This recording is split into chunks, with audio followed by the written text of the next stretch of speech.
Selamat datang di video pertemuan ke-12 yang membahas tentang ekonomi perumahan, pasar perumahan, dan pembiayaan perumahan. Nah, sebelum lebih lanjut, kita membahas bagaimana konsep ekonomi ke dalam perumahan, kita perlu meninjau terlebih dahulu fenomena yang ada di perumahan dalam perkotaan.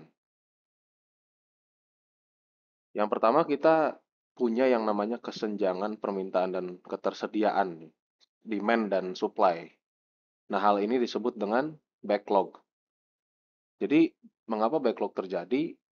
Yang pertama itu tentunya kebutuhan rumah itu melebihi jumlah unit yang tersedia. Jadi demand itu melebihi supply, ya. Kalau dalam kalau dalam ekonomi itu disebut dengan kelangkaan atau scarcity, ya. Nah, kalau dalam perumahan kita menggunakan istilah backlog untuk menamai scarcity tadi. Nah, mengapa hal ini bisa terjadi? Ya, ini tidak lain disebabkan dikarenakan yaitu urbanisasi yang cepat. Nah, urbanisasi di sini punya pengertian yang beragam ya, kurang lebih ada dua. Jadi kalau kita tinjau dari pengertian migrasi pertama ya, itu adalah migrasi eh, penduduk yang tinggal dari luar perkotaan atau kita bisa katakan pedesaan ke perkotaan. Nah, sedangkan pengertian lain yang biasa dianut dalam perencanaan wilayah dan kota dalam ilmu kewilayahan ya, itu kita bisa artikan sebagai perubahan karakteristik ruang, ya. Perubahan karakteristik ruang dari non perkotaan, atau bisa itu hutan mungkin ya yang tidak ada manusianya, menjadi ruang perkotaan. Jadi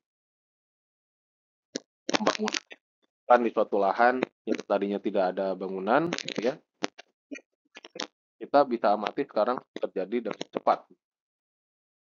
Nah, akan tetapi penyediaan rumah yang dalam hal ini kita katakan rumah formal gitu ya, rumah yang layak huni, nah itu tidak bisa mengimbangi perkembangan dari perubahan ruang dan isi lahan tersebut. Nah, hal ini menyebabkan kebutuhan rumah ini menjadi lebih tinggi gitu ya. Karena ketika perubahan lahan itu yang dibangun oleh manusia itu terjadi, ya artinya manusia di situ eh, bermukim dan juga tentunya membutuhkan eh, rumah begitu. Akan tetapi eh, pemenuhan dari si kebutuhan rumah ini tidak bisa diimbangi oleh pemerintah. Jadi ini yang menyebabkan terjadi kesenjangan permintaan dan penyediaan dari rumah itu sendiri. Nah, yang terutama itu berdampak pada yang namanya masyarakat berpenghasilan rendah gitu ya. Kalau terminologi di BPS mungkin masyarakat miskin gitu ya, tapi kita di sini bisa menggunakan istilah masyarakat berpendapatan rendah. Nah, eh, selain itu ada juga perumahan sebagai aset spekulatif ya. Jadi di sini rumah ini diperlakukan sebagai alat investasi. Nah, alat investasi di sini bisa dikatakan sebagai alat untuk menyimpan kekayaan. Alat untuk menyimpan kekayaan. Nah, misalkan gitu ya, kita mempunyai modal. Nah, supaya modal kita ini tidak habis di masa depan karena inflasi, nah kita membeli rumah. Nah, dari rumah yang kita beli ini, nah itu dikembangkan menjadi alat-alat yang dapat mengembalikan uang. Nah, misalkan dikontrakan atau mungkin menjadi rumah kos atau mungkin disewakan gitu ya. Nah, hal ini menyebabkan jumlah rumah yang tersedia untuk ditempati, untuk dihuni itu berkurang. Jadi rumah yang benar-benar untuk hunian ya, hunian itu sangat berkurang. Nah, sehingga harga rumah itu sering naik tajam dan tidak rasional. Nah, hal ini menyebabkan warga lokal itu kesulitan membeli rumah di daerah mereka sendiri, begitu. Nah, hal ini juga diperparah dengan yang disebut dengan gentrifikasi dan eksklusi sosial. Nah, gentrifikasi ini maksudnya adalah pembuatan sebuah lingkungan ya yang memiliki pagar gitu ya. Jadi bisa dikatakan pemagaran gitu ya, pemagaran area permukiman. Nah, komplek klaster misalnya ya, komplek klaster kemudian ya atau disebut juga gated community itu adalah bagian dari fenomena gentrifikasi. Nah, adanya gentrifikasi ini menyebabkan ya fenomena eksklusi sosial. Nah, jadi contohnya adalah pembangunan hunian elit begitu ya. Itu bisa menggusur warga yang tinggal di sana, menggusur warga asli. Nah, akhirnya terjadi kenaikan harga sewa dan pergeseran komunitas. Jadi karena pembangunan hunian elit, harga lahan di sekitarnya itu menjadi naik dan harga sewanya juga menjadi naik. Nah, muncullah pergeseran komunitas yang tadinya tinggal di daerah tertentu gitu ya, menjadi keluar dari daerah tersebut. Nah, hal ini menyebabkan yang disebut dengan segregasi spasial itu makin melebar. Jadi, pemisahan antara masyarakat menurut eh, tingkat kemampuan sosialnya atau tingkat kemampuan pendapatannya itu makin jelas begitu. Nah, akhirnya ini menyebabkan terjadinya perumahan informal dan permukiman kumuh. Nah, perumahan informal ini bisa dikatakan adalah perumahan yang tidak memiliki izin gitu ya, yang berada pada lahan yang izinnya tidak sesuai begitu ya. Misalkan mereka tinggal di lahan pemerintahan, mereka menempati area yang seharusnya bukan untuk dibangun, ya di bantaran sungai misalnya ya, daerah sempadan sungai. Nah, itu disebut sebagai perumahan informal. Dan karena lingkungan di perumahan informal itu tidak terfasilitasi oleh fasilitas umum yang disebabkan karena ya haknya sendiri itu tidak ada ya, tidak diakui, maka ya mereka mengalami lingkungan yang menurun kemampuannya untuk memenuhi kebutuhan hidup layak. Nah, muncullah jadi fenomena kumuh ini ya. Nah, hal ini ya meningkatkan risiko sosial dan lingkungan gitu ya. Akses air ya itu pastinya berpengaruh terhadap eh, proses sosial di masyarakat tersebut gitu ya. Ya, bagaimana tidak akses air ini adalah eh, kebutuhan dasar ya. Nah, ketika kebutuhan dasar atau kebutuhan pokok manusia itu tidak bisa terpenuhi dan itu terjadi dalam sebuah komunitas, nah itu akan meningkatkan gesekan ya, itu akan rentan meningkatkan konflik begitu. Kemudian sanitasi juga seperti itu ya. Jadi dalam sanitasi ini tentunya manusia membutuhkan sistem yang bisa menyehatkan diri mereka sendiri gitu ya. Ya, kita makan, minum pastinya mengeluarkan sisa. Nah, jika itu tidak diproses atau tidak bisa difasilitasi, maka risiko sosial dan lingkungannya itu juga akan buruk ya. Nah, dari lingkungannya tentunya yang terjadi adalah pencemaran sungai gitu ya. Yang tadinya bisa diproses, bisa diberikan sebuah fasilitas untuk mengolah gitu ya. Jadi di sini ada pengolahan. Nah, karena dia terletak pada kawasan yang tidak memiliki izin, maka pengolahan ini tidak bisa dilakukan. Nah, yang terjadi adalah selanjutnya ketidakterjangkauan dari perumahan itu sendiri atau unaffordability. Jadi karena rasio harga rumah terhadap pendapatan sangat tinggi, KPR sulit diakses oleh pekerja informal, ya, uang muka dan bunga tinggi juga jadi hambatan. Nah, jadi saat ini banyak ya pemberitaan di media-media itu mengatakan bahwa Gen Z tidak mampu membeli rumah. Generasi Z ya, jadi generasi yang lahir di tahun 2000-an, ya itu tidak bisa eh, dipungkiri mereka sudah memasuki tahap dewasa begitu ya, tahap untuk menghidupi diri sendiri, itu mereka tidak mampu membeli rumah. Mengapa? Karena rasio harga rumah itu terhadap pendapatan itu sangat tinggi. Artinya rasio yang sangat tinggi itu kalau kita bandingkan antara harga rumah dibagi dengan pendapatan, kalau dia menghasilkan nilai yang sangat tinggi, maka artinya harga rumah ini sangat besar terhadap pendapatannya. Nah, ini yang menyebabkan ketidakterjangkauan. KPR atau kredit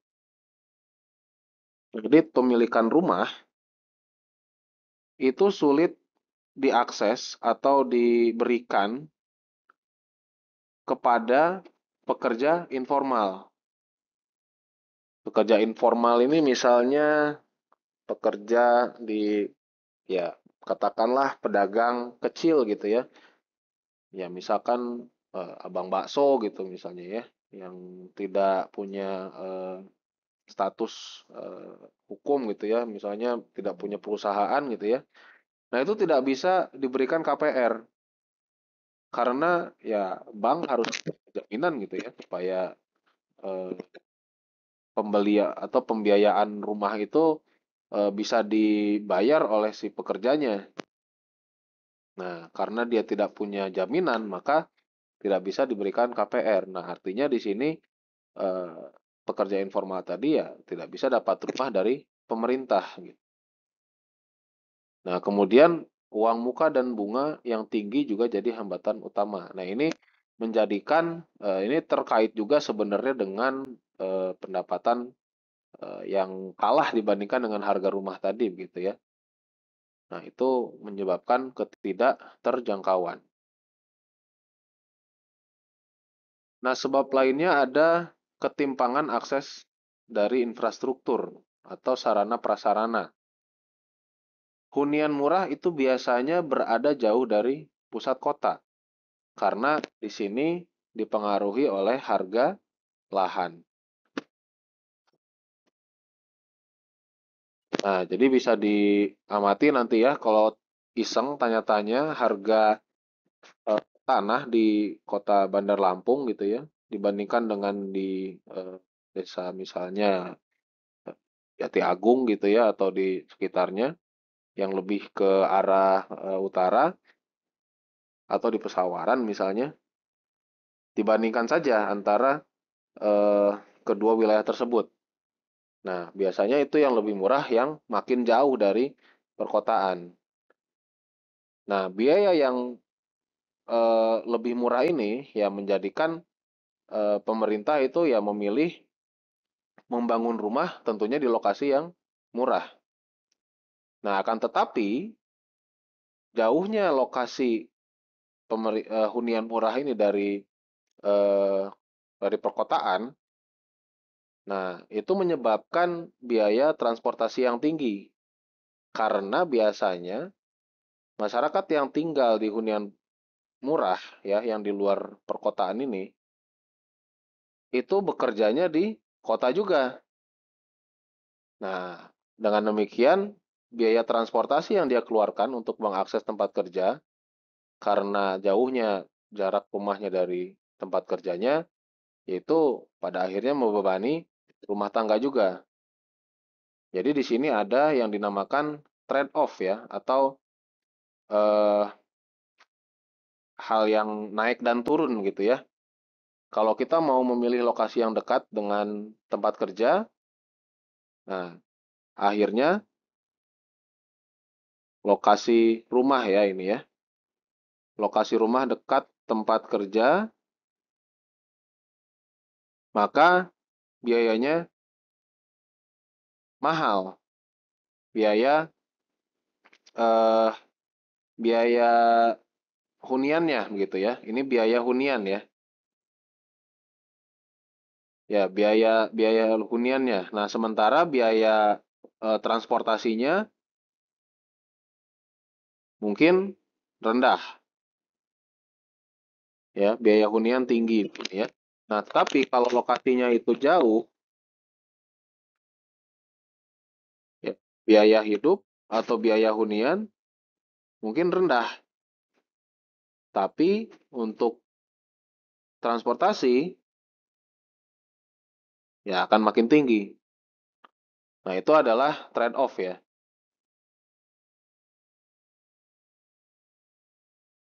Nah, kemudian dari pola konsumsi perumahan sendiri itu ada perubahan. Jadi karena tingginya harga rumah dibandingkan pendapatan dari masyarakat, terutama generasi Z dan milenial. Nah, ini menyebabkan adanya tren tinggal bersama ya. Tinggal bersama ini dalam artian ya mengontrak bersama-sama gitu ya. Atau ya bisa dikatakan menumpang begitu ya. Jadi pasangan muda gitu ya, itu menumpang di rumah orang tua gitu. Ya, entah di orang tua laki-laki atau perempuan. Nah, itu akibat dari sulitnya atau ketidakterjangkauan dari rumah itu sendiri, pembelian rumah itu sendiri. Nah, dan ada juga rumah susun milenial. Nah, rumah susun ini bisa bisa menawarkan harga yang lebih rendah. Jadi, kalau kita membeli rumah gitu ya, itu sebenarnya sama atau bisa dikatakan sebanding dengan menyewa dalam waktu yang sangat lama gitu. Tentu ya, karena kita kan awalnya membeli hak untuk tinggal sebidang tanah rumah kita. Nah, hak itu tidak akan bisa secara hukum gitu ya dicabut dari kita sampai ya mungkin kita meninggal gitu ya. Nah, kalau kita bagi harga rumah, harga pembelian tadi ya dengan jangka waktu kita menyewa atau membeli gitu ya, jangka waktu kita hidup. Nah, itu sebenarnya kita tiap bulan atau tiap tahun itu mengeluarkan uang untuk menyewa si bidang tanah tadi. Nah, rumah susun milenial itu menawarkan konsep yang sama. Jadi walaupun sewa, ya sepanjang harga sewanya terjangkau dan masuk dalam pola belanja, ya milenial pasti milih hal tersebut. Gitu. Nah, jadi generasi muda itu pada akhirnya lebih memilih skema sewa. Nah, hal ini tidak hanya dialami di Indonesia, tetapi ini sudah menjadi itu global. Jadi semua penjuru wilayah, semua penjuru negara itu punya fenomena ini. Nah, sekarang kita punya tantangan dalam perumahan berkelanjutan. Jadi perumahan berkelanjutan atau housing ya, itu berarti perumahan yang tidak mengorbankan lingkungan, ekonomi, dan sosial di masa depan demi pemenuhan di masa sekarang gitu ya. Karena pemenuhan di masa sekarang.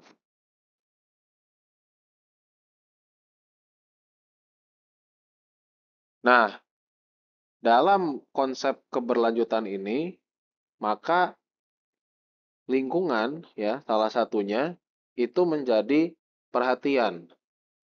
Nah, di sisi lain, konstruksi ini adalah penyumbang emisi karbon. Nah, dengan demikian ya pembangunan perumahan ini sendiri adalah eh, masalah dalam keberlanjutan ya. Nah, di sini dibutuhkan konstruksi yang ramah lingkungan dan hemat energi. Nah, ini adalah sebuah tantangan untuk mewujudkan si perumahan yang tadi menjadi penting karena adanya eh, ketidakterjangkauan atau affordability dan juga backlog ya, backlog dari segi jumlah gitu ya, jumlah yang dibutuhkan dan yang ada. Nah, yang lainnya ada yang namanya transit oriented development ya. Jadi TOD ini adalah singkatan dari transit oriented development. Jadi pembangunan yang berorientasi kepada transit atau transportasi publik. Nah, integrasi dengan transportasi publik ini mempunyai hubungan erat dengan keberlanjutan. Kenapa? Ya tentu saja karena ketika perumahan terintegrasi dengan transportasi publik, maka artinya perumahan atau hunian itu tidak bergantung pada kendaraan pribadi. Nah, setelah kita pelajari sendiri, kendaraan pribadi itu mempunyai biaya sosial. Nah, biaya sosial ini menyebabkan adanya kerugian, gitu ya,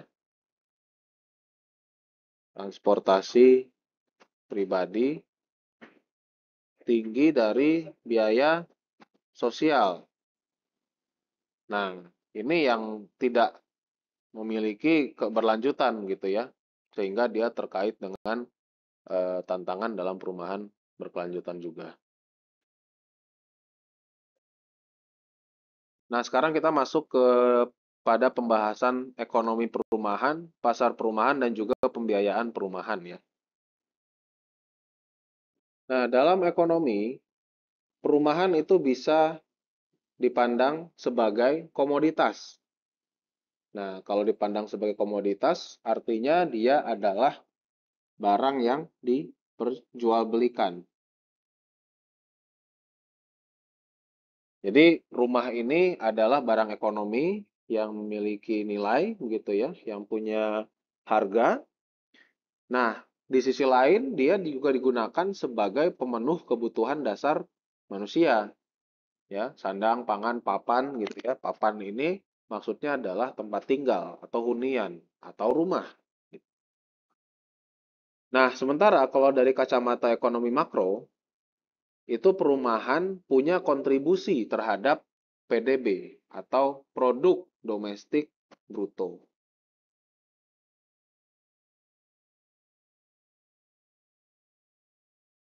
Nah, jadi semakin tinggi jumlah perumahan yang ada di suatu negara, yang ada di suatu wilayah. Nah, ini menunjukkan bahwa ya PDB dari negara tersebut tinggi gitu. Artinya kinerja ekonominya bagus salah satunya. Nah, jadi perumahan sebagai salah satu sektor gitu ya dalam PDB itu mempunyai kontribusi dan pasti juga punya keterkaitan dengan sektor ekonomi lainnya. Bagaimana tidak, sektor perumahan ini adalah yang menentukan kurang lebih ya bagaimana kondisi demografi yang ada di suatu negara. Nah, karena perumahan ini terkait dengan demografi, artinya perumahan juga terkait dengan peran dari demografi ini terhadap sektor ekonomi, yakni tenaga kerja, gitu kan?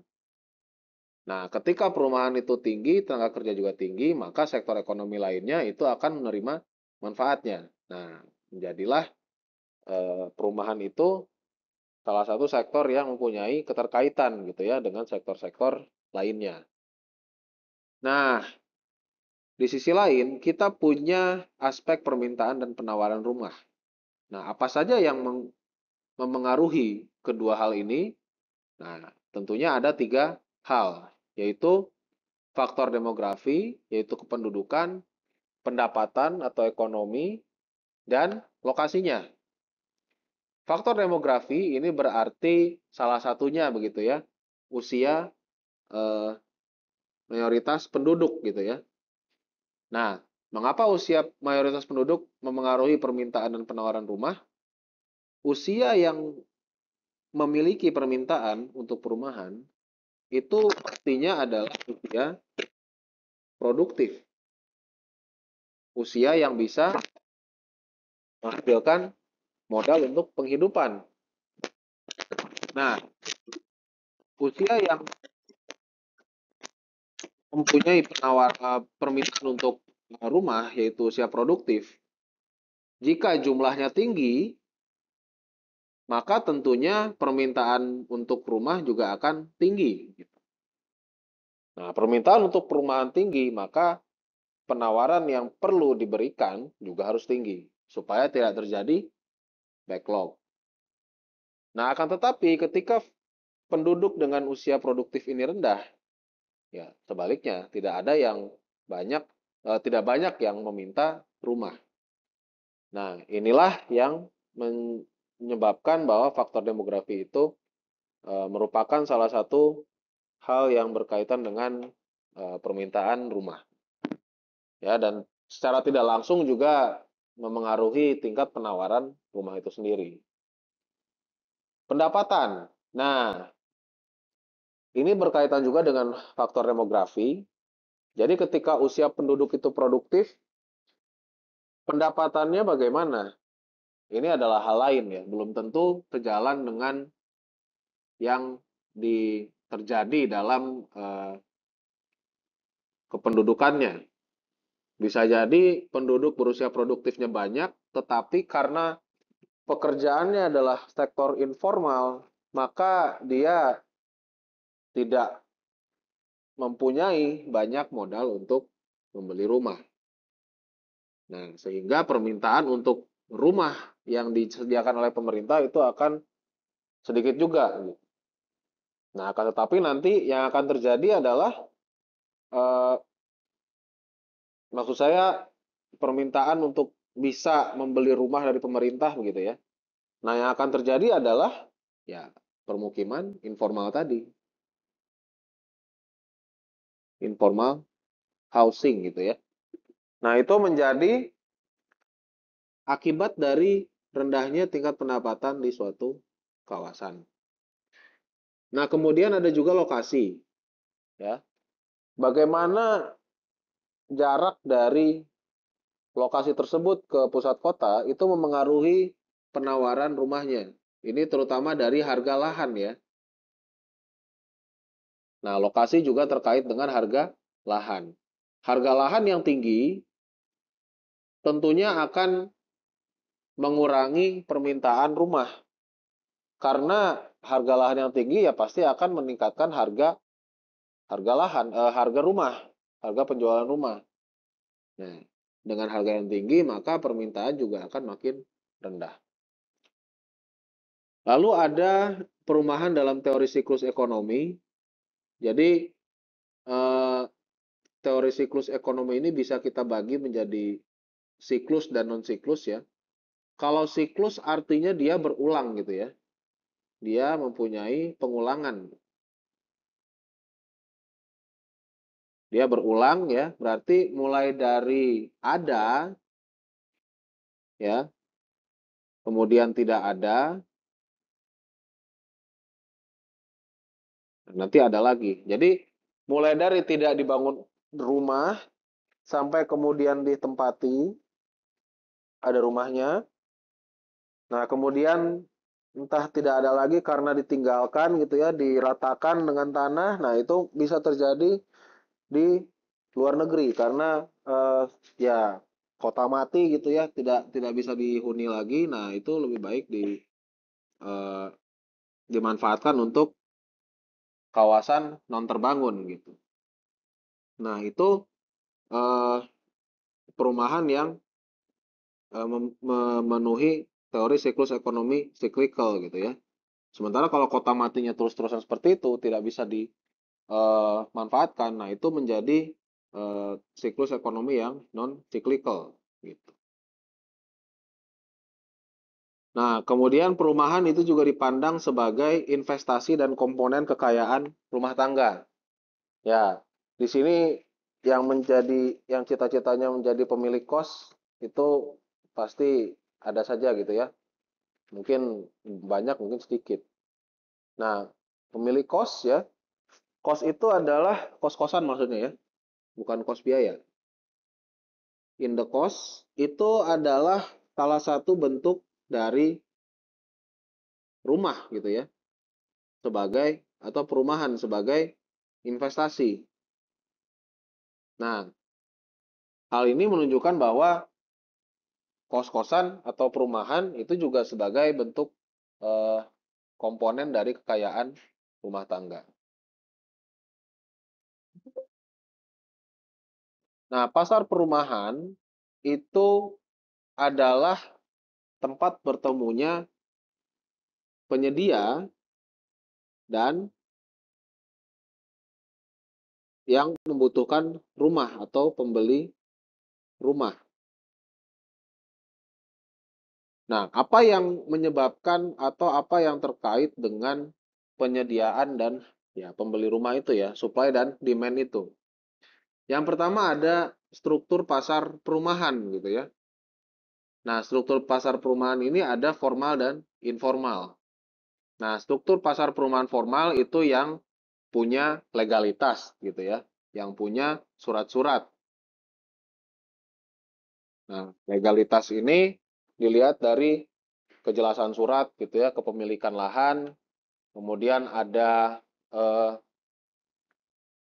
pembayaran pajak gitu ya.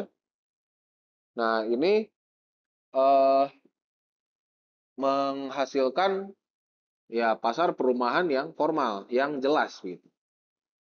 Di sisi lain, ada yang disebut pasar perumahan informal. Nah, kebalikan dari formal, maka informal ini tidak jelas eh, kepemilikan tanahnya, kemudian hak guna bangunannya, pajaknya begitu ya, pajak bumi bangunannya. Nah, itu biasanya terjadi di permukiman-permukiman informal ya, permukiman-permukiman kumuh gitu. Nah, kemudian ada pasar primer. Nah, pasar primer ini ya pasar perumahan yang digunakan untuk kebutuhan langsung gitu ya, yang diperoleh dari pembelian langsung gitu ya, dari penjualan. Nah, dari penjualan seperti developer gitu ya. Nah, sementara untuk pasar sekunder ini adalah perumahan yang ya dijual di tangan kedua begitu ya. Nah, lalu ada harga rumah dan faktor yang mempengaruhinya. Itu ada lokasi, aksesibilitas, dan fasilitas gitu ya. Nah, jadi selain dari faktor demografi dan juga pendapatan, apa yang mengaruhi harga rumah tadi salah satunya kan adalah lokasi ya. Kalau lokasinya makin dekat ke pusat kota, ya, ini pusat kota. Nah, kalau dia makin dekat, maka harganya akan makin tinggi, gitu. Nah, kalau dia makin jauh dari pusat kota ya, dari keramaian, maka dia harganya makin rendah. Nah, tadi kita sudah bahas bahwa orang yang tinggal ke pinggir kota, ke pinggir perkotaan, itu akan menyebabkan biaya transportasinya mahal, biaya transportasinya besar. Nah, hal itu terjadi kalau kita bicara transportasi pribadi. Nah, kalau kita bicara transportasi umum, maka ini akan menghasilkan aksesibilitas yang tinggi, aksesibilitas yang baik. Nah, hal ini juga bisa meningkatkan harga lahan di eh, pinggiran kota juga gitu ya, karena mudah diakses gitu ya. Nah, ini terkait juga dengan fasilitas, maka harga lahan itu juga bisa tinggi. Nah, kemudian ada ketidakseimbangan pasar gitu ya, ada kelangkaan atau backlog gitu ya. Nah, ada juga oversupply. Ini kebalikan dari backlog. Kalau backlog itu permintaan yang lebih tinggi, yang melebihi jumlah penyediaan. Kalau oversupply, ya rumah yang disediakan itu tidak terjual. Jadi eh, supply-nya tinggi tapi tidak ada yang minta. Nah, itu juga ketidakseimbangan gitu ya. Itu juga bukan hal yang bagus. Nah, kemudian ada segmentasi pasar berdasarkan kelas pendapatan. Nah, jadi ada rumah subsidi, rumah murah gitu ya. Nah, kemudian rumah mewah, rumah menengah. Nah, itu adalah salah satu contoh segmentasi pasar berdasarkan kelas pendapatan. Dan lalu juga ada dampak dari intervensi kebijakan gitu ya. Nah, kebijakan subsidi, jadi harga rumah itu dimurahkan oleh pemerintah gitu ya. Ada juga regulasi harga. Nah, itu punya intervensi terhadap pasar gitu ya. Nah, nanti kita akan bahas sedikit nanti subsidi bagaimana gitu ya. Nah, lalu juga ada zonasi. Jadi zonasi ini berkaitan dengan eh, fungsi ya, pengaturan fungsi ruang, fungsi lahan. Nah, zona perumahan yang berada di pinggiran kota yang terkait dengan rumah, terkait dengan yang lain, nah tentunya akan menyebabkan eh, dampak terhadap pasarnya itu tinggi juga. Nah, selanjutnya di sini kita bicara tentang pembiayaan perumahan ya, atau bahasa Inggrisnya eh, financing in housing mungkin ya. Nah, dalam pembiayaan perumahan ini kita berbicara tentang bagaimana pembelian rumah itu ditolong oleh pemerintah kurang lebih ya. Jadi di sini tuh artinya masyarakat tuh membeli rumah gitu ya. Nah, jika masyarakat saja yang membeli rumah, maka dikatakan bahwa masyarakat menggunakan 100% harga rumah atau membayarkan 100% harga rumah dari pendapatan mereka gitu ya. Jadi masyarakat menggunakan 100% harga rumah dari pendapatan mereka, atau maksudnya adalah kalau pendapatannya misalkan 100 juta gitu ya. Misalnya rumah itu 50 juta, maka 50 juta yang dikeluarkan oleh masyarakat tersebut. Nah, pembiayaan ini menyertakan unsur pemerintah ya. Di sini pemerintah dikatakan membantu sebagian persen dari harga rumah yang dibeli oleh masyarakat. Jadi kalau misalkan pemerintah memberikan bantuan 50% gitu ya, dibayarkan oleh pemerintah, sementara masyarakat itu 100% gitu, masyarakat 50% gitu ya. Nah, ini dikatakan pemerintah melakukan pembiayaan perumahan. Dengan kata lain, pembiayaan yang dilakukan seperti ini itu disebut dengan subsidi. Nah, jadi di sini dikatakan pemerintah mensubsidi 50% pembelian rumah gitu ya oleh masyarakat. Nah, sistem pembiayaan perumahan yang umum dilakukan itu adalah sistem KPR ya, atau kredit pemilikan rumah. Jadi, pemerintah itu membantu masyarakat untuk membayar dari si harga rumah tersebut. Nah, kenapa dibantu? Karena biaya pembangunan rumah ini atau perumahan ini itu pastinya ditanggung di awal oleh pengembang, developer ya. Nah, dari situ developer pasti perlu mendapatkan uang untuk mengganti biaya pembangunannya. Nah, tidak lain tidak bukan ya, sumbernya adalah dari masyarakat gitu ya. Atau kalau ada bantuan dari pemerintah, ya ada dari pemerintah juga gitu. Nah, KPR ini atau kredit pemilikan rumah adalah salah satu bentuk dari pembiayaan perumahan oleh pemerintah. Kalau KPR konvensional ini itu menggunakan sistem bunga ya. Jadi pemerintah juga atau melalui bank ya, itu mengambil persentase begitu ya dari pembayaran harga rumah gitu ya. Nah, ini disebut dengan bunga gitu ya, atau dari harga kreditnya gitu. Nah, sementara untuk syariah ini agak berbeda ya. Jadi kalau dalam Islam, dalam agama Islam, pembayaran dengan bunga yaitu jika kita melakukan pencicilan ya, pembayaran secara berangsur. Nah, misalkan harga rumah itu 50 juta tadi ya. Lalu kemudian kita mencicil 10 kali, berarti kan kita tiap membayar itu adalah 5 juta ya. Nah, jadi 5 juta ini adalah harga yang harus kita bayarkan. Nah, tetapi karena ada bunga, pemerintah menetapkan atau sistem kredit ini menetapkan sekian persen dari setiap cicilan tersebut ya. Nah, ini yang ditambahkan ke dalam 5 juta itu. Nah, ini yang menjadi bunga atau interest. Nah, ini dalam Islam disebut dengan riba. Ini adalah riba.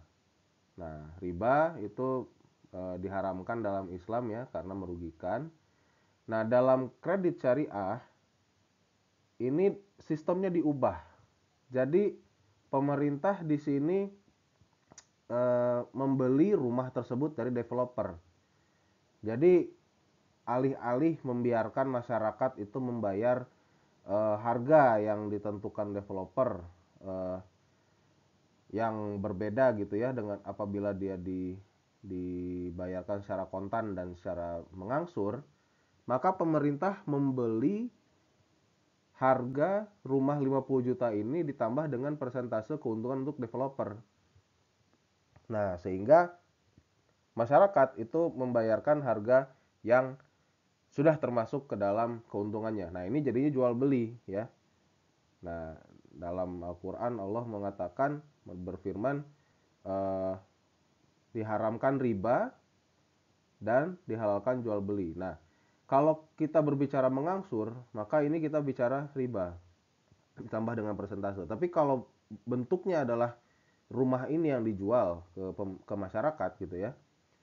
Jadi di sini misalkan tambah 10% gitu ya dari harga awal. Jadi 50 juta tambah 10% berarti kurang lebih 55 juta mungkin ya. Nah, 55 juta ini yang diangsur oleh masyarakat. Dan ini tidak boleh ditambah lagi dengan biaya apapun. Nah, itu adalah sistem KPR syariah. Nah, yang menjadi persoalan ini adalah sumber dana pembiayaannya. Jadi bagaimana masyarakat itu dibantu membayar ke developer. Ya, jadi di sini kita punya developer.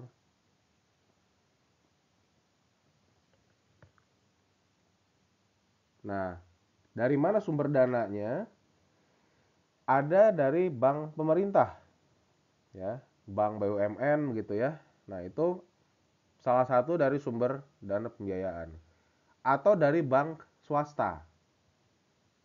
Bank-bank yang tidak termasuk ke BUMN gitu ya, bisa ditelusuri gitu siapa yang terkait dengan pemerintah atau tidak. Atau lembaga pembiayaan sekunder. Nah, ini lembaga non bank ya. Jadi penyedia dana tapi bukan yang memiliki penyimpanan gitu ya, menyimpan uang gitu. Nah, sumber dana ini kadang-kadang menentukan apa KPR dan bagaimana pembiayaannya. Jadi mungkin ada bank yang membantu pembiayaan sekian persen gitu ya, atau yang mempunyai jumlah cicilan yang berbeda. Nah, itu terkait dengan sumber dana pembiayaan ini. Nah, lalu nah ini kita bicara subsidi ya. Nah, jadi dari subsidi pemerintah tersebut itu bisa terkait juga dengan pembiayaan perumahan gitu. Kemudian untuk program FLPP ini adalah program yang dikhususkan untuk masyarakat berpendapatan rendah. Ini adalah singkatan dari fasilitas likuiditas pembiayaan perumahan. Jadi cicilan rumah itu dibuat sedemikian rupa agar bisa dilakukan oleh masyarakat berpendapatan rendah gitu ya. Jadi suku bunganya rendah atau cicilannya itu bisa terjangkau oleh masyarakat berpendapatan rendah gitu. Nah, tantangannya di sini ada yang pertama adalah bunganya gitu ya. Bunga dari yang dibayarkan oleh masyarakat gitu. Nah, itu kalau terlalu tinggi bisa menjadi beban atau nilai default ya atau nilai harga gitu ya dan nilai agunannya. Nah, ini terkait dengan bagaimana masyarakat berpendapatan rendah itu mengelola penghasilan mereka untuk membeli rumah gitu. Nah, inovasi pembiayaan yang biasa dilakukan ini terdiri atas rent to own. Jadi mungkin dari sewa gitu ya sampai dengan memiliki. Lalu ada istilahnya microfinance dan ada green mortgage. Ya, mortgage ini cicilan ya, tapi dia bersifat hijau. Nah, ini silakan dieksplorasi. Nah, yang terakhir ada isu perkotaan terkait perumahan. Jadi eh, dalam lingkungan perkotaan itu isu yang menjadi pengaruh terhadap perumahan. Yang pertama adalah ketimpangan akses dan keterjangkauan ya. Nah, ini ada yang namanya Housing Affordability Index. Lalu perumahan untuk masyarakat berpendapatan rendah. Jadi eh, masyarakat yang mungkin mempunyai pekerjaan di sektor informal gitu ya. Nah, itu selalu menjadi isu ya. Bagaimana menyediakan rumah untuk mereka, untuk ya mungkin kita gitu ya kalau kita berpendapatan rendah.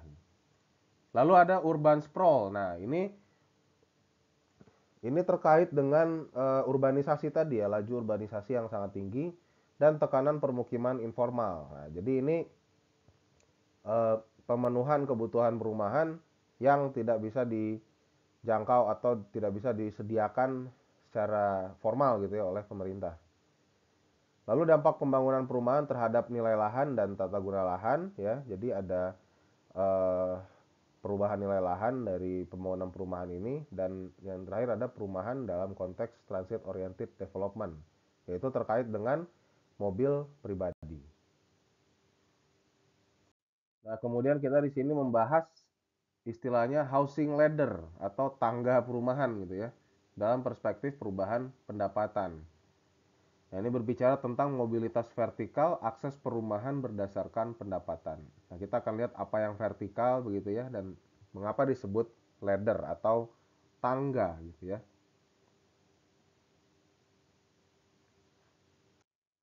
Nah, di sini diilustrasikan konsep dari tangga perumahan ya. Nah, ini bicara tentang tingkat atau tahapan bagaimana seseorang memiliki rumah. Nah, ini pertama, ini saya kira terkait juga dengan life stage ya. Jadi tahap kehidupan. Yang pertama itu kita biasanya tinggal dengan orang tua ya, belum memiliki rumah gitu. Atau mengekos, jadi tinggal sementara. Nah, kemudian eh, kita membeli rumah pertama gitu ya dengan subsidi misalnya rumah kecil dengan dukungan KPR atau FLPP, fasilitas likuiditas tadi. Kemudian ada upgrade ke rumah besar gitu ya. Nah, pendapatan meningkat, nah rumah bisa menjadi permanen gitu ya. Jadi cicilannya atau pembiayaannya selesai. Nah, kemudian punya rumah gitu ya, dan investasi eh, menjadi bagian dari si rumah tersebut gitu ya, dan juga nanti pensiun gitu. Nah, kemudian kita perlu melihat dulu apa sih yang mempengaruhi eh, harga perumahan gitu ya. Nah, ternyata dalam mempengaruhi harga perumahan, kita bisa melihat faktor-faktornya itu dilihat dari dua sisi. Yang pertama adalah sisi permintaan atau demand side, dan kedua supply side atau sisi penyediaannya. Nah, untuk harga rumah dari sisi permintaan, ini yang pertama ada affordability ya. Affordability ini keterjangkauan. Nah, ini terkait dengan bagaimana perbandingan antara harga rumah dengan pendapatan, harga cicilan mungkin ya. Eh, ini sudah lebih teknis ya, jadi bukan harga rumah secara keseluruhan, jadi kita bukan bicara oh harga rumah misalkan 100 juta gitu ya. Nah, berapa cicilannya? Nah, itu yang kita tinjau gitu ya. Harga cicilan mungkin ya versus pendapatan. Nah, lalu ada suku bunga atau interest rate ya. Jadi berapa persen harga tambahan dari cicilan yang dibayarkan gitu ya. Nah, ini yang dalam Islam tadi dimaksud dengan riba gitu. Lalu ada pertumbuhan ekonomi. Ya, itu terkait dengan ya ini yang menjadi pengaruh dari kualitas ekonomi atau pendapatan dari ya masyarakat juga gitu ya. Karena pendapatan itu sangat sangat sangat terkait dengan bagaimana kondisi ekonomi, pertumbuhan ekonomi. Nah, dari segi kualitas ini, nah kuantitasnya itu adalah jumlah, mohon maaf, jumlah dari rumah tangga yang memerlukan rumah. Jadi sesuai dengan prinsip ekonomi ya, kalau demand-nya itu makin tinggi, ya harganya itu biasanya makin eh, kalau dari sisi permintaan ya, itu akan makin rendah gitu ya untuk masing-masingnya. Tapi kalau dari sisi supply gitu ya, nah dia makin banyak orang yang mau ya, yang menjual makin tinggi harganya gitu kan. Nah nanti tinggal di mana posisinya berada gitu. Lalu ada ketersediaan dari KPR.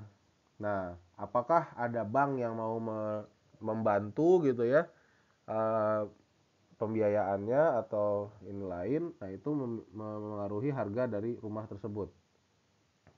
Dan ada permintaan spekulatif. Nah, eh,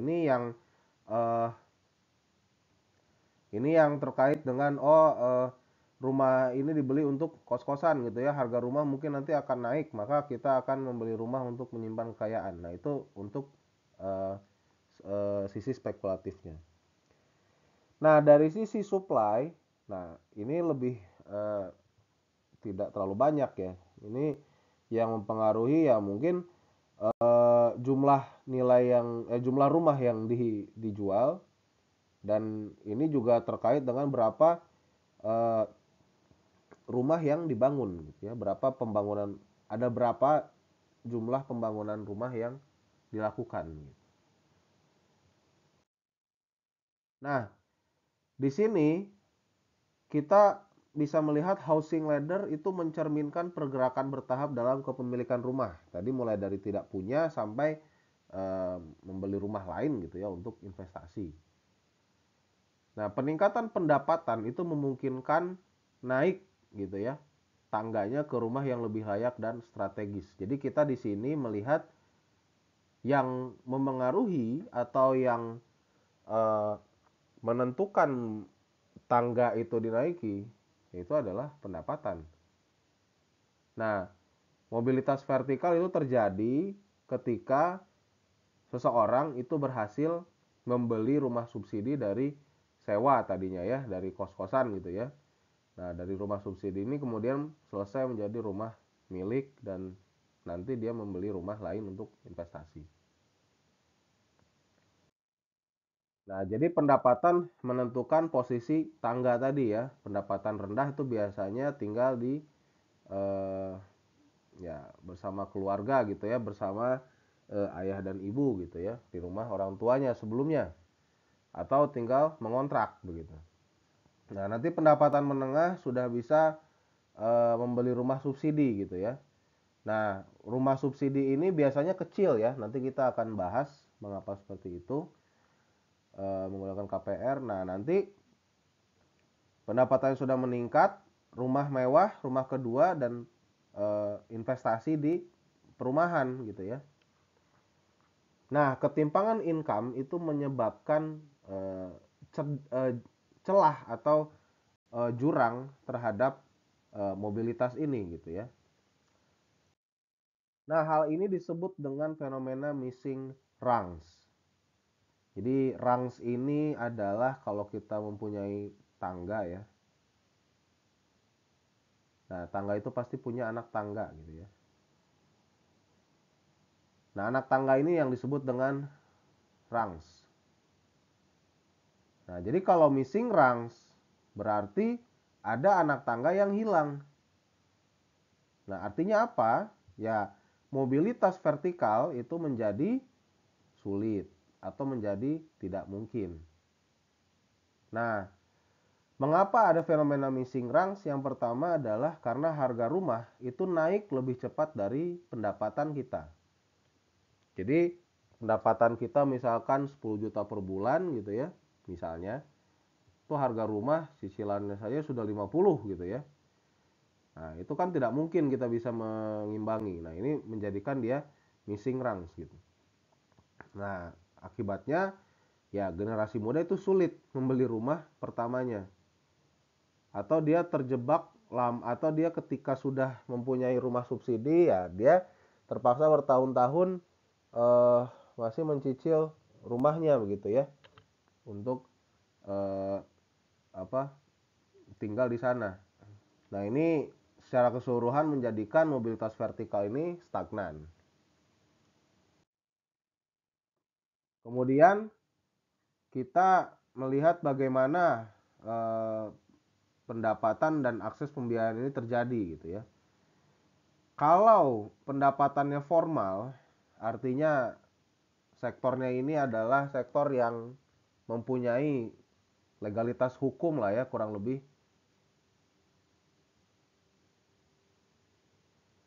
Nah, misalnya eh, pedagang cireng ya.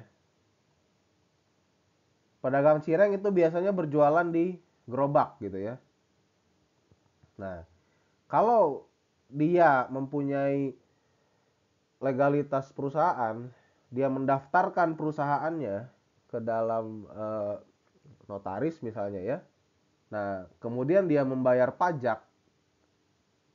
Nah, maka pengusaha cireng ini bisa dikatakan eh, bekerja di sektor formal gitu ya. Dia punya eh, karyawan, dia punya gaji gitu ya untuk karyawannya. Nah, itu dia dikatakan bekerja atau mempunyai penghasilan dari sektor formal. Nah, ini cenderung mudah mengakses KPR. Tetapi kalau pedagang cireng ini ya pedagang harian gitu ya, UMKM. Nah, ini biasanya sulit dan dia tidak mungkin tidak membayar pajak gitu ya karena sangat rendah. Nah, ini sulit diverifikasi untuk mendapatkan KPR. Nah, sehingga hal ini menyebabkan hunian informal itu ya dialami oleh orang-orang yang bekerja di sektor pendapatan informal. Nah, bagaimana implikasi dari kebijakannya? Yang pertama, pemerintah bisa melakukan subsidi rumah pertama untuk kelompok berpendapatan rendah. Jadi untuk ladder pertama tadi ya, yaitu membeli rumah KPR, nah itu ada subsidinya mungkin ya untuk yang formal. Kemudian ada skema sewa beli. Nah, jadi mulai dari disewa itu sudah masuk dalam fase pemilikan gitu ya, pembelian gitu. Dan uang mukanya ringan, pembayaran di depannya rendah. Lalu inovasi pembiayaan untuk sektor informal. Nah, ini perlu dipecahkan ya. Jadi verifikasi-verifikasi itu tadi pasti ada inovasi yang bisa dilakukan gitu. Kemudian ada zona inklusif. Jadi di situ harga lahan dikendalikan sedemikian rupa sehingga pembangunan rumah itu bisa lebih rendah dan bisa dibangun secara inklusif gitu ya, secara ya non eksklusif gitu ya. Inklusif kan eh, lawannya eksklusif. Nah, eksklusif ini biasanya terjadi karena harga lahannya tinggi. Lalu kebijakan pengendalian harga dari pemerintah. Nah, ini pemerintah biasanya eh, kurang mengendalikan harga bumi dan bangunan ya di lapangan gitu. Nah, ini perlu ada kebijakan pengendalian harga tersebut. Nah, di sini saya akan menjelaskan bagaimana tinjauan ekonomis ya secara eh, semi kuantitatif ya atau bukan semi kuantitatif ya, secara kuantitatif modelnya ya, model dari pembangunan rumah subsidi oleh pemerintah. Nah, jadi yang kalian lihat di sini ada dua jenis kurva ya, ada kurva yang cembung dan kurva lurus ini. Nah, dalam ekonomi dalam faktor produksi, kalian sudah mengenal dua eh, kurva ini dengan nama kurva isoquant dan kurva isokos. Nah, kalau dalam faktor produksi atau uh, perusahaan misalnya ya, isoquant ini kan berbicara tentang jumlah barang yang bisa diproduksi ya gitu ya, menggunakan faktor-faktor produksinya. Nah, sementara isokos ini berbicara tentang harganya, harga yang digunakan. Jadi kalau di perusahaan ini misalnya adalah modal, ini eh, labor atau tenaga kerja. Nah, kalau dari sisi konsumsi, isoquant ini adalah utilitas konsumen. Nah, utilitas ini apa? Kalau kita terjemahkan secara bebas, ini bisa dikatakan kepuasan. Nah, apa yang dimaksud dengan kepuasan? Jadi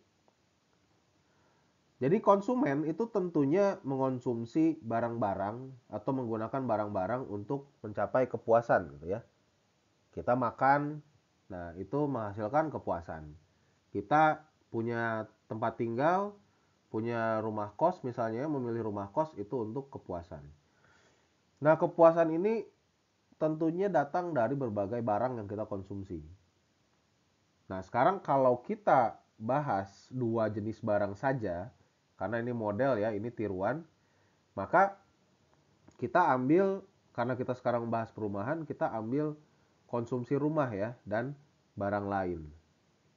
Nah, di sini konsumsinya kita em, membahas secara komunal ya, secara masyarakat gitu.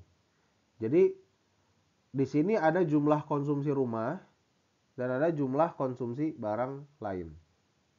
Kebetulan konsumsi rumah itu dalam bentuk unit pelayanan, sementara barang lain itu dalam bentuk rupiah di sini ya. Kurva Isoquant atau ini untuk perusahaan ya. Kalau yang untuk kepuasan ini utility ya. Saya menyebutnya kurva utility saja. Nah, kurva utility ini mencerminkan berapa tingkat kepuasan yang diterima, yang dirasakan oleh konsumen ketika mengonsumsi sejumlah barang, barang lain dan juga perumahan. Nah, misalkan kita lihat di U1 ini ya, di kurva U1, di titik B itu kalau kita bicara U1, maka tingkat kepuasannya berada pada 400 dan 800 pada U1. Nah, nilai ini akan sama dengan di sini ya.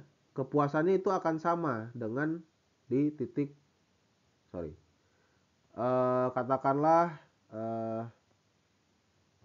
di titik, nah sini ya, di C ya. Nah, kepuasan yang sama dengan titik B itu berada pada konsumsi rumah sejumlah 600 dan konsumsi barang lain sebanyak 600 juga. Nah, jadi titik-titik yang ada di satu kurva itu menyatakan posisi atau kombinasi barang-barang yang menghasilkan kepuasan tertentu. Nah, adapun kalau dia beda kurva, maka nilai kepuasannya lebih rendah gitu ya. Nah, tapi nilai kepuasan lebih rendah ini, titik-titik yang ada di sepanjang garis ini juga prinsipnya sama gitu ya. Eh, dia menyatakan jumlah yang sama. Nah, sekarang bagaimana cara si kepuasan ini dipenuhi?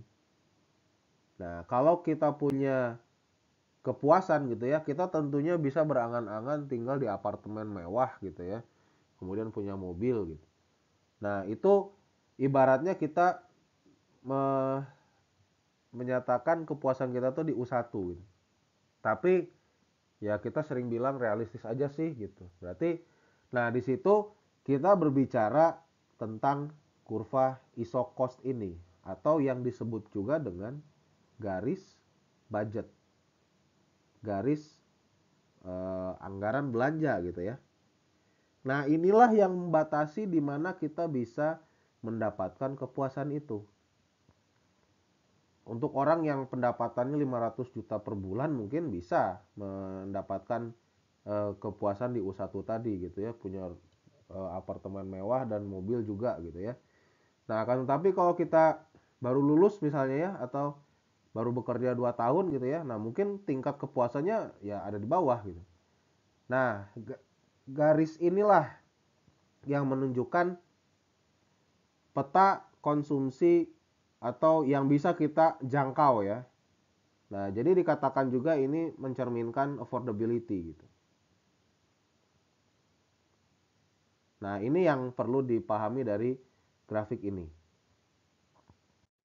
Nah, yang kita bicarakan selanjutnya ini adalah bagaimana subsidi itu bekerja.